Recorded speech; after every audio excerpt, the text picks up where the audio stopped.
Good morning, class. Today we will discuss about the various points in this chapter, and these points may be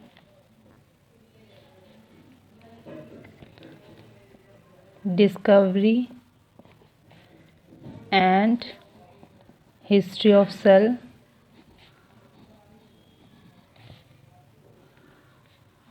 unicellular and multicellular organisms,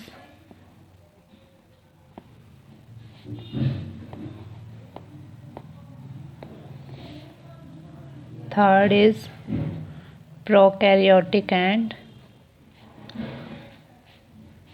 eukaryotic organisms,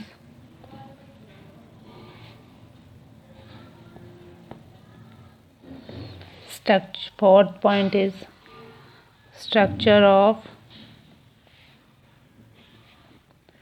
typical eukaryotic cell. Fifth point is plasma membrane is structure, function and transport across the plasma membrane. Sixth is cell wall. Seventh one is nucleus, and last point is cytoplasm and its organelles which are present in the cytoplasm. These are the points or topics with which we deal in this chapter or which we study in this chapter.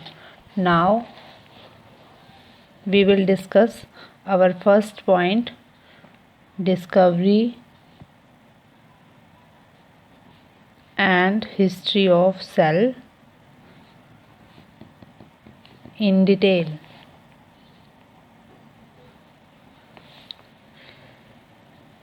First is discovery. Cell was discovered by Robert Hooke in 1665. Second is history. History means how the cell was discovered, which experiments were performed for the discovery of cell. I have told you that Robert Hooke discovered the cell in 1665. For discovery of the cell, he took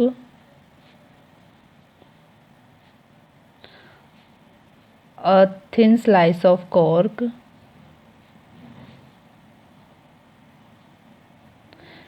and the cork was taken from the plant oak tree. This oak tree was a Spanish tree. Then what he do? He took the slice of cork and observed them under his primitive microscope.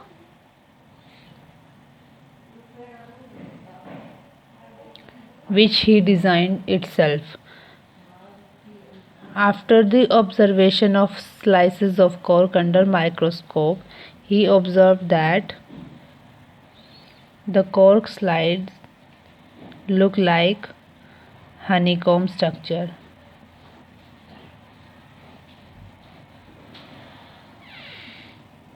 Honeycomb structure of cork. And in this honeycomb structure, small compartments are made. These are the compartments which he observed in the honeycomb structure of the cork. And after that, he named these compartments as a cell. he only observed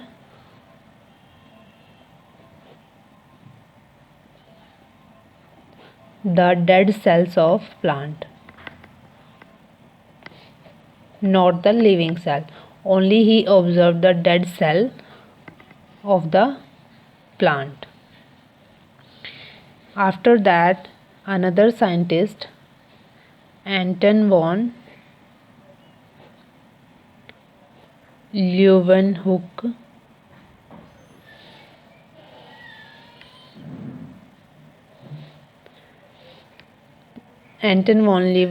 comes and he discovered the cell in free living bacteria.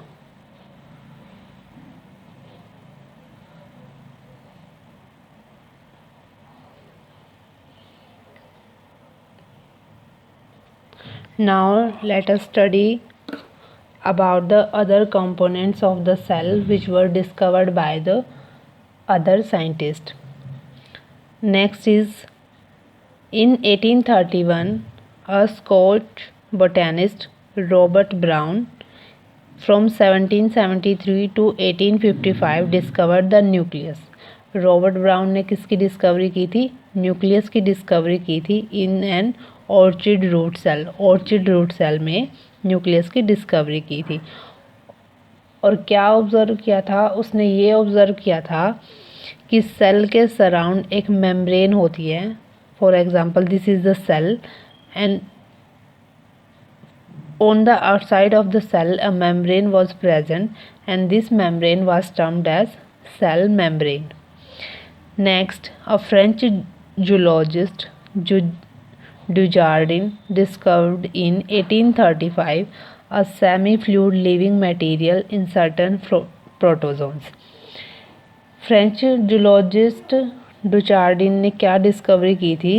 कि cell में एक semi fluid living material present है. Semi fluid means कि वो half fluid form में present है और half है सॉलिड फॉर्म में प्रेजेंट है. और उस सेमी फ्लूइड को उसने क्या नाम दे दिया था? सारकोड. नेक्स्ट है, इन 1814 Johansson E पुरकिंजी noted similar material in the plant cell and named it protoplasm. डुजार्डिन ने तो उस सेमी फ्लूइड मटेरियल को नेम दिया था सारकोड, बट पुरकिंजी ने जब डिस्कवरी की थी तो उसने प्लांट सेल में जब ये सेमी फ्लूइड मटेरियल को देखा था तो उसने उस सेमी फ्लूइड मटेरियल को क्या नाम दे दिया था? Protoplasm. Next, a German botanist M.J. Scladen in 1838 announced that all plants were composed of cell. कि M.J. Scladen ने 1838 में क्या अनाउंस किया था? कि जो सभी प्लांट्स हैं वो सेल को कंपोज कर रहे हैं, कि सभी प्लांट वो सेल से बने हुए हैं. In 1839, a German zoologist T. Swan stated that all animals were also formed of cell. स्क्लेडेन ने क्या बोला था? कि जब सभी प्लांट्स हैं वो सेल से बने हुए हैं. लेकिन जो स्वान था उसने क्या बोला? कि जो सभी एनिमल्स हैं वो भी किससे बने हुए हैं? सेल से बने हुए हैं. Schwann found that except for the cell wall all the animals more or less resembled the plant cell in having nucleus and located in a clear substance bounded by a cell membrane. This finding formed the basis of cell theory. कि स्वान ने बाद में क्या कहा था? कि जो सभी प्लांट हैं और सभी एनिमल्स हैं वो एक दूसरे से बाकी सभी स्ट्रक्चर में रिजेंबल करते हैं, एक दूसरे से मिलते हैं, एक्सेप्ट द सेल वॉल. जो सेल वॉल है वो सिर्फ प्लांट में प्रेजेंट होती है, एनिमल्स में सेल वॉल एब्सेंट होती है. और ये जो डिस्कवरी हुई थी, इस डिस्कवरी ने क्या नेम दे दिया था? इस डिस्कवरी को सेल थ्योरी का नेम दे दिया था. बाकी सब मटेरियल सेम है, प्लांट में भी एनिमल में भी. सभी सेल में न्यूक्लियस प्रेजेंट है, साइटोप्लाज्म प्रेजेंट है, सेल मेम्ब्रेन प्रेजेंट है. बट डिफरेंस कहाँ आता है प्लांट सेल में और एनिमल सेल में? कि जो प्लांट सेल है उसमें सेल वॉल प्रेजेंट है और एनिमल सेल है उसमें सेल वॉल एब्सेंट है. नेक्स्ट है in 1858 another German biologist Rudolf Virchow presented the idea omni cellula e cellula. 1858 में जो जर्मन बायोलॉजिस्ट था रुडोल्फ वर्चो, उसने एक आइडिया दिया था। वो क्या था कि ओमनी सेलुला ई सेलुला। इसका मीनिंग क्या हुआ था कि ऑल द लिविंग ऑर्गेनिज्म या all the living cell are arise from the pre-existing cell. This lead to the modification of cell theory. इसका मीनिंग क्या हुआ? all living cell arise from the pre-existing cell, कि जो आज के time पे जो सेल एग्जिस्ट कर रही है, जो सेल है वो कहाँ से आई है? वो जो पहले सेल थी प्री एग्जिस्टिंग सेल से, उसी से आज की सेल बनी है। Next, Haeckel in 1868 reported that the nucleus store and transmit heredity information. अब हमें पता है कि सेल है, सेल के सेंटर में न्यूक्लियस प्रेजेंट है। वो न्यूक्लियस क्या करता है? न्यूक्लियस में क्या है? डीएनए प्रेजेंट है, जीन्स प्रेजेंट है।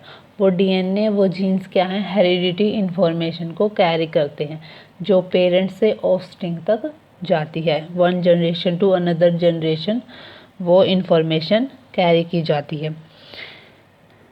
नेक्स्ट है electron microscope. Electron microscope were discovered by Knoll and Ruska in 1940 and the main purpose of electron microscope is that to see the microscopic animals and large.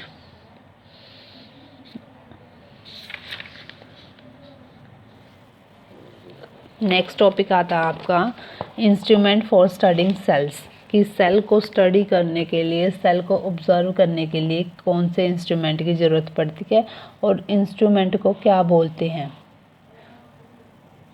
हमें पता है कि जो cell है, जो उनका स्ट्रक्चर इतना स्मॉल होता है कि cell are microscopic in structure that they can not seen with the naked eyes. Cell का स्ट्रक्चर इतना स्मॉल होता है कि हम उनको नेक्ड आई से देख नहीं सकते। तो इसके लिए हमें किसी इंस्ट्रूमेंट की ज़रूरत पड़ी थी ताकि हम उस सेल को क्लियरली ऑब्जर्व कर सकें। तो उस इंस्ट्रूमेंट को क्या नेम दे दिया था? माइक्रोस्कोप दे दिया था। माइक्रोस्कोप का फंक्शन क्या है कि जो बिल्कुल स्मॉल ऑब्जेक्ट है, बिल्कुल स्मॉल इमेज है सेल की, उसको हमें एनलार्ज बड़ा करके दिखाता है। ये है माइक्रोस्कोप का पर्पस, इसलिए माइक्रोस्कोप को यूज़ किया जाता है। डेफिनेशन देखो माइक्रोस्कोप की। Microscope is the most common optical instrument use to observe cellular organization of living organism. कि माइक्रोस्कोप क्या है? एक common optical instrument. Optical means related to eye, कि जिससे हम कुछ देख सकते हैं। ऑप्टिकल इंस्ट्रूमेंट है जो किसके लिए यूज़ किया जाता है? Use to observe cellular organization of living organism, कि जो लिविंग ऑर्गेनिज्म है उनमें जो सेल प्रेजेंट है, उन सेल का ऑर्गेनाइजेशन कैसा है, वो सेल है उनमें क्या कंटेंट प्रेजेंट है, उनको ऑब्जर्व करने के लिए माइक्रोस्कोप का यूज़ किया जाता है। अब माइक्रोस्कोप को दो कैटेगरीज में डिवाइड किया गया है, light microscope and electron microscope. जो लाइट माइक्रोस्कोप होते हैं वो कहाँ? वो लेबोरेटरीज़ में यूज़ किए जाते हैं। हम स्कूल में, कॉलेजेस में जो माइक्रोस्कोप यूज़ किए जा रहे हैं वो कौन से हैं? लाइट माइक्रोस्कोप हैं। इसमें क्या होता है? It uses glass lens and visible light to that illuminate and passes through a specimen. कि जो लाइट माइक्रोस्कोप हैं इसमें क्या है? लेंस यूज़ किए जाते हैं और विजिबल लाइट, सनलाइट यूज़ की जाती हैं, कि जो स्पेसिमेन से पास करके हमें उस ऑब्जेक्ट को क्लियरली ऑब्जर्व करवाने में हेल्प करती हैं। अब लाइट माइक्रोस्कोप है वो दो टाइप के हैं, सिंपल माइक्रोस्कोप और कंपाउंड माइक्रोस्कोप। सिंपल माइक्रोस्कोप क्या है? Simple microscopes are just magnifying glasses. कि जो सिंपल माइक्रोस्कोप है वो सिर्फ मैग्नीफाइंग ग्लासेस है। मैग्नीफाइंग मीन्स एनलार्ज, जो किसी इमेज को, किसी ऑब्जेक्ट को बड़ा करके दिखाते हैं, सिर्फ उसमें वो ग्लासेस प्रेजेंट है। In fact human eye works as a optical instrument and the eye lens act as a simple lens. कि जो ह्यूमन आई है वो एक ऑप्टिकल इंस्ट्रूमेंट की तरह एक्ट करती है, और जो आई लेंस है, जो आई लेंस माइक्रोस्कोप में प्रेजेंट है, वो एक सिंपल लेंस की तरह एक्ट करता है।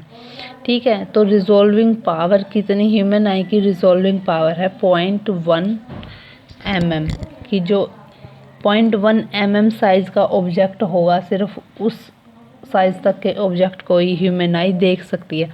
अगर इससे स्मॉलर साइज़ का ऑब्जेक्ट होगा तो उसको ह्यूमन आई देख नहीं सकती, और उसके लिए क्या है, सिंपल माइक्रोस्कोप या फिर माइक्रोस्कोप को यूज़ किया जा सकता है, ताकि जो हम ह्यूमन आई है, हम हैं, उस ऑब्जेक्ट को क्लियरली ऑब्जर्व कर सके, उसको देख सके। सेकेंड है कंपाउंड माइक्रोस्कोप। कंपाउंड माइक्रोस्कोप क्या होता है, is one in which the magnification takes place in 2 stages, जिसमें जो मैग्नीफिकेशन है वो 2 स्टेजेस में होती है। It consist of 2 lens. जो कंपाउंड माइक्रोस्कोप है वो 2 लेंस को कंसिस्ट करता है।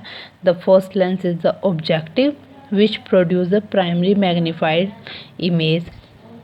जो फर्स्ट लेंस है वो ऑब्जेक्टिव लेंस है, जो क्या काम करता है, किसी इमेज को मैग्नीफाई करके दिखाता है। और जो सेकंड लेंस है वो क्या है, आई पीस है, और फिर ऑक्यूलर है, जो मैग्नीफाई करता है। जो फर्स्ट इमेज बनी है ऑब्जेक्ट की, उसको थोड़ा और मैग्नीफाई करके दिखाता है, वो इसका काम है आई पीस का। तो मेन क्या हुआ कंपाउंड माइक्रोस्कोप का, कि ये जो ऑब्जेक्ट हैं जिसको हम माइक्रोस्कोप में ऑब्जर्व कर रहे हैं, उसको क्या है, बिल्कुल बड़ा करके मैग्नीफाई करके दिखाता है। ये मेन काम है कंपाउंड माइक्रोस्कोप का। अब नेक्स्ट आता है second type, electron microscope. Electron microscope क्या है, is a large instrument help in observing sub cellular structure which can not be seen with the light microscope. कि इलेक्ट्रॉन माइक्रोस्कोप है एक लार्ज इंस्ट्रूमेंट है, जिससे हम क्या ऑब्जर्व करते हैं, जो सेल के अंदर कंटेंट वगैरह प्रेजेंट है उनको भी इजीली ऑब्जर्व कर सकते हैं। क्योंकि लाइट माइक्रोस्कोप के से हम सिर्फ सेल को ऑब्जर्व कर सकते हैं कि सेल प्रेजेंट है, कैसी है, उसकी शेप कैसी है, बस वो ऑब्जर्व कर सकते हैं। लेकिन इलेक्ट्रॉन माइक्रोस्कोप की हेल्प से हम सेल के अंदर के जो सेलुलर कंटेंट्स है उनको भी ऑब्जर्व करते हैं। It uses very high voltage electricity. इसमें क्या होता है, ये जो है इलेक्ट्रिसिटी है वो बहुत हाई वोल्टेज की यूज़ की जाती है। For its working internal vacuum is essential. Electron microscope को वर्क करने के लिए हमें इंटरनल वैक्यूम की ज़रूरत पड़ती है। वैक्यूम मतलब कि जहाँ पर कोई एयर प्रेजेंट हो, बिल्कुल एम्प्टी स्पेस क्रिएट करना। इलेक्ट्रॉन माइक्रोस्कोप में 2 इलेक्ट्रोमैग्नेट यूज़ किए जाते हैं। इसमें कोई ग्लास लेंस नहीं होते, इलेक्ट्रोमैग्नेट्स यूज़ किए जाते हैं। और यहाँ पर लाइट माइक्रोस्कोप में हम सनलाइट को यूज़ करते हैं, सिंपल लाइट को यूज़ कर रहे थे, सनलाइट हो फिर या फिर from another source, but here we use beam of electrons. Electrons को यूज़ करेंगे लाइट प्रोवाइड करने के लिए इलेक्ट्रॉन माइक्रोस्कोप में। और जो हम इलेक्ट्रॉन माइक्रोस्कोप है उसमें ग्लास लेंस का यूज़ नहीं करते, तो हम इमेज को कैसे देखेंगे, तो इमेज हमें फोटोग्राफिक प्लेट या फिर फ्लोरोसेंट स्क्रीन पर अपीयर होगी। हम डायरेक्टली इमेज को अपनी आंखों से माइक्रोस्कोप के अंदर ऑब्जर्व नहीं कर सकते। हमें वो इमेज कहाँ पर दिखाई देगी, फोटोग्राफिक प्लेट पर या फिर फ्लोरोसेंट स्क्रीन पर। और मैग्नीफिकेशन है इसकी 1 lakh time to 5 lakh time. एक ऑब्जेक्ट को इतने टाइम्स मैग्नीफाई करके दिखाता है इलेक्ट्रॉन माइक्रोस्कोप। अब देखो स्ट्रक्चर देखो,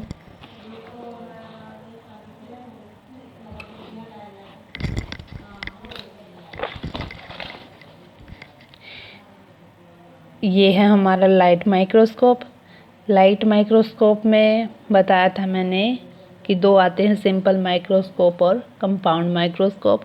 hair this is the compound microscope in which 2 lenses are used. The first lens is here, it is the objective lens, and this is the eyepiece. Firstly it magnifies the image, and then the eyepiece it magnifies the image. This is the light microscope, and this is the electron microscope, which uses electricity, high voltage electricity, to magnify the images.